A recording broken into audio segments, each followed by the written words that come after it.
안녕하십니까. 사랑하고 축복합니다. 오늘 또 사도행전 23번째 시간 갖도록 하겠습니다. 오늘도 여전히 우리는 사도행전 9장 보겠습니다. 이제 사울이 회심해서 복음을 전하는데 앞장서는 사울의 모습을 보도록 하겠습니다. 자, 봅시다. 자, 아나니아가 떠나서 그 집에 들어가서 사울이 있는 집에 들어가서 그에게 안수하였죠. 안수하여 가로되 형제 사울아, 주 곧 너가 오는 길에서 나타나시던 예수께서 나를 보내어 너로 다시 보게 하시고 성령으로 충만하게 하신다 하니. 자, 아나니아의 신앙을 보십시오. 자, 어쩌면 사울이 미워서 믿을 수 없어서 가기 싫을 수도 있겠지만 순종하고 갑니다. 가서 뭐합니까? 안수합니다. 그러면서 뭐라고 말합니까? 너가 오는 길에서 나타나신 예수께서 나를 보내셨다, 그 말이에요. 예수님이 나를 보내셨다. 주체는 누굽니까? 예수님이에요. 예수님이 나를 보내셨다. 그리고 그분이 너로 다시 보게 하시고 성령으로 충만하게 하신다. 내가 하는 게 아니라 그분이 나를 보내셨고 그분이 보게 하셨고 그분이 너를 성령 충만하게 하신다. 이렇게 말한 거죠. 여러분, 그래서 아나니아의 신앙이 얼마나 좋은 신앙입니까? 그렇죠?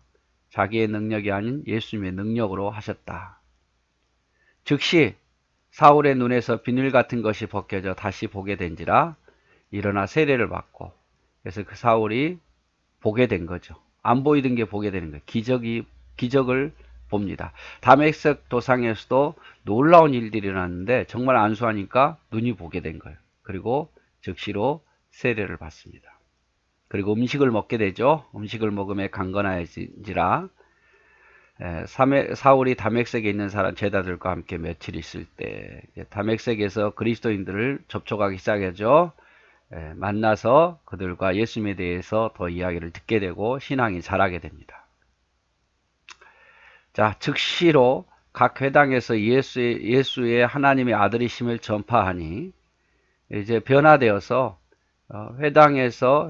유대인들이 모이는 회당에서 이제 누구를 전파합니까? 예수 믿는 사람들 핍박하고 잡아가는 게 아니라 예수님이 하나님의 아들이심을 전파합니다. 자기가 그렇게 어떻게 보면 미워했고, 그렇죠? 예수라는 사람은 범죄자고 예수라는 사람은 백성들의 마음을 현혹하는 자라고 생각했는데 이제 그가 변화되어서 알게 되니까 예수님을 하나님의 아들이심을 전파하니 듣는 사람이 다 놀라 말하되 이 사람이 예루살렘에서 이 이름을 부르는 사람을 잔해하던 자가 아니냐? 여기 온 것도 저희를 결박하여 대제사장에 끌고 가고자 함이 아니냐 하더라. 놀라지요. 이 사람이 어떻게 된 거야? 우리를 잡아오려고 했는데 오히려 복음을 전하네? 놀라는 거죠. 유대인들도 놀라고 그리스도인들도 놀라고. 자, 사울은 힘을 더 얻어 예수를 그리스도라고 증명하니 다메섹에 사는 유대인들을 굴복시키니라. 유대교에 대해서 제일 잘 알죠. 단점도 잘 알고. 그런데 유대인들과 변론해서 이기더라, 그 말이죠. 자, 아나니아가 이렇게 사울에게 안수함에 눈이 벗겨지고 힘을 얻어 음식을 먹게 되죠. 자, 그런데 여러분, 여기 본문에서는 자, 사울이 자, 이제 비닐이 벗겨지고 눈이 보게 되고서 바로 복음을 전하냐? 그렇지 않아요.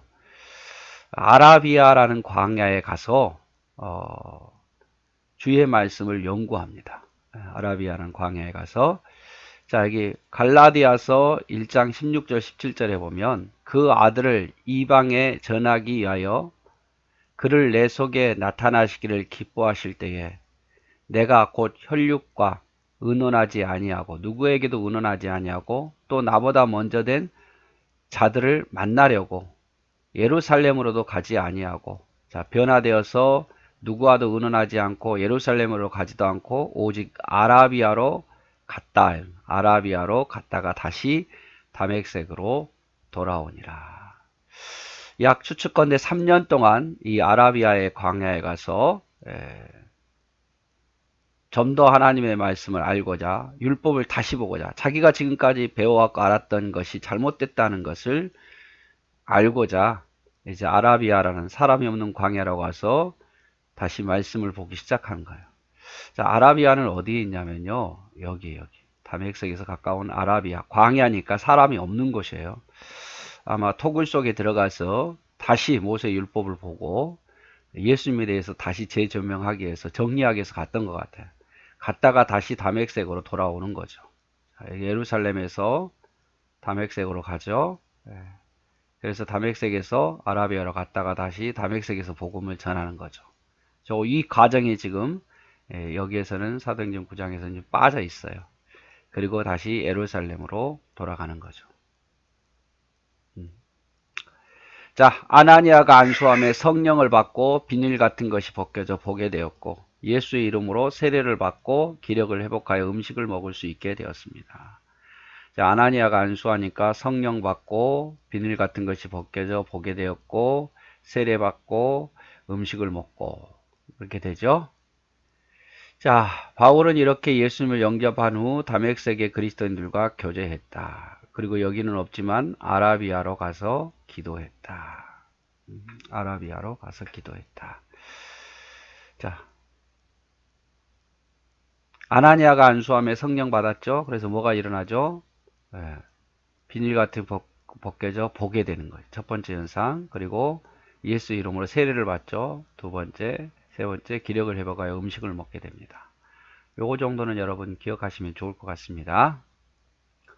돌아와서 다메섹에서 예수는 그리스도라고 증거했고 유대인들을 굴복시켰다. 아라비아로 가서 3년 있다가 다시 다메섹으로 돌아와서 그리스도를 증거했고 유대인들을 굴복시키죠. 사람들은 예수를 핍박하던 사람이 예수를 증거함에 대해서 놀랬다. 그래서 기적 같은 일들이 일어나죠.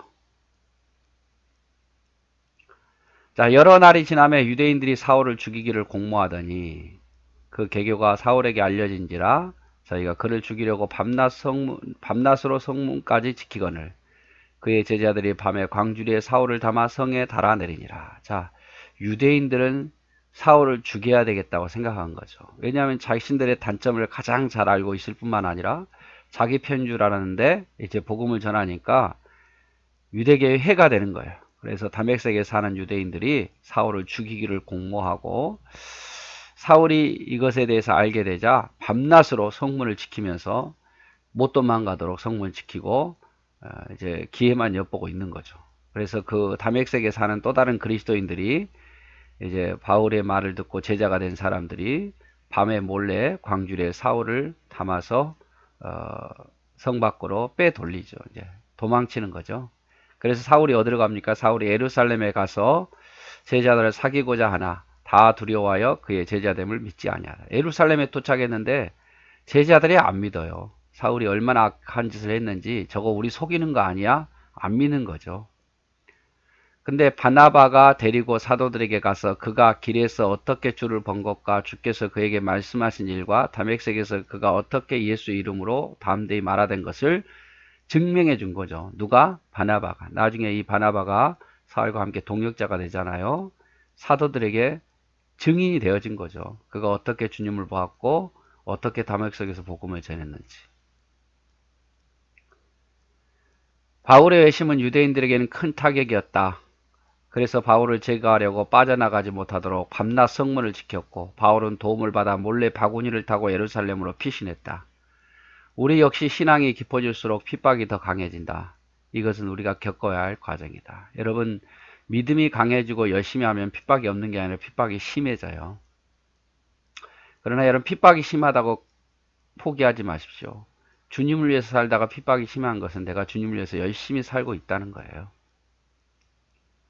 바울은 예루살렘 피신 후에 제자들을 사귀려고 했습니다. 그래서 제자들과 좀 가까이에서 말씀도 더 배우기를 원했고 또 예수님에 대해서 더 알기를 원했죠. 그러나 제자들마저도 그의 개종에 대한 의심을 한 거죠. 그가 얼마나 심하게 핍박했으면요. 그의 악함은 예루살렘뿐만 아니라 그리스도인들에게 이미 소문난 사람이었어요. 그때에 바나바가 바울의 회심을 보증해 주었고 사도들은 바울의 회심을 믿게 되었다. 바나바와 사울은 비록 마가에 의해서 성교의 길이 나중에 갈라졌지만 바울에게 있어서 바나바는 영적인 스승과 같은 존재였다. 자, 나중에 이제 이방인 안디옥 교회도 함께 동역을 추천해 주죠. 바나바. 그래서 바나바의 성격은 그런 것 같아요. 모든 것이 다 포용적이고 좀 온유한 마음이 강했던 것 같습니다. 28절 사울이 제자들과 함께 있어 예루살렘에 출입하며 또 주 예수의 이름으로 담대히 말하고 헬라파 유대인들과 함께 말하며 변론하니 그 사람들이 죽이려 힘쓰거늘. 자, 예루살렘에서도 이제 담대히 예수님의 이름을 증거하니까 헬라파 유대인들, 어떻게 보면은 헬라 문화에 빠져 있었던 이 유대인들이 바울과 변론해요. 그런데 거기서 지니까 죽이려 하는 거죠. 항상 자기들이 지면 죽이려 하는 거예요. 형제들이 알고 가이사라로 데리고 내려가서 다소로 보내니라. 바울이 고향이죠. 다소는 바울의 고향으로 보냅니다. 그리하여 온 유대와 갈릴리와 사마리아 교회가 평안하여 든든히 서가고 주를 경외함과 성령의 일호로 진행하여 수가 더 많아지더라. 자, 이제 바울로 인해서 또 다시 갈등이 일어나는 거죠. 스데반처럼. 그래서 이제 주의 형제들이 그러지 말고 가이사라로 데리고 내려가서 다소에 머물러 있으라. 이렇게 권면하고 바울이 다소 가서 또 하나님 말씀을 또 연구하죠. 그래서 이제 어떤 문제가 해결되는, 그래서 교회가 좀 더 평안해진 거죠. 바울이 예루살렘에 거하면서 그리스도를 핍박하는 자들과 많은 논쟁을 벌여 논리적으로 이기자 그들이 바울을 제거하려고 했다. 의인은 말씀 앞에서 회개하지만 악인은 말씀 앞에서 대적합니다. 항상 그래요. 말씀 앞에서 회개하고 말씀 앞에서 의인은 엎드리게 되어 있습니다. 그러나 악인은 말씀을 듣기 싫어하고 말씀을 대적해요. 그러니까 자기가 생각한 대로 안 되면, 자기가 듣고 싶은 대로 안 되면 말씀을 대적합니다. 이게 악인의 특징이에요, 여러분.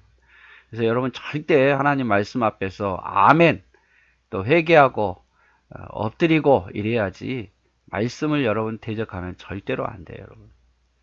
내가 좀 서운한 말을 해도, 내게 부담되는 말을 해도 말씀을 외면하거나 대적해서는 절대로 안 됩니다. 꼭 기억하십시오.